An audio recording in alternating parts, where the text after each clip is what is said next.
ایک صاحب نے اپنے بچے کو قرآن پاک حفظ کرنے کے لیے داخل کیا۔ کچھ عرصے کے بعد قاری صاحب کے پاس گئے، بچے کا حال معلوم کرنے۔ پوچھا کہ کیسا چل رہا ہے؟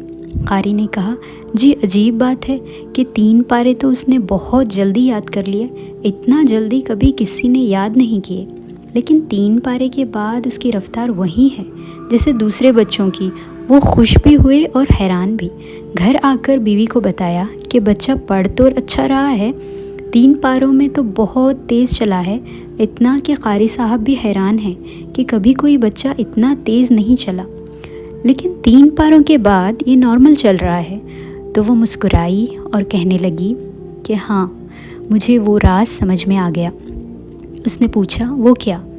کہنے لگی کہ مجھے 3 پارے یاد ہیں۔ جب یہ چھوٹا تھا تو میں روزانہ اسے گود میں لے کر ان 3 پاروں کی تلاوت کرتی تھی۔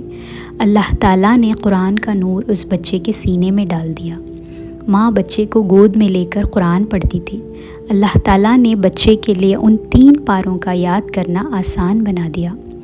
اب کہاں ہیں وہ مائیں جو بچے کو فجر کے بعد گود میں لے کر بیٹھیں اور قرآن پاک کی تلاوت کریں؟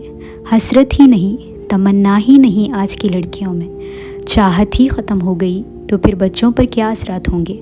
جب بچپن سے ہی اس بات کا خیال رکھا جائے کہ بچے کے جسم میں جو خوراک جا رہی ہے وہ حلال کی ہو، اور اگر دودھ جا رہا ہے ماں کا تو وہ غفلت کے ساتھ نہ دیا جائیں، وہ اللہ کی یاد کے ساتھ دیا جائیں، تو پھر بچے میں سعادت مندی کے آثار پیدا ہوتے ہیں۔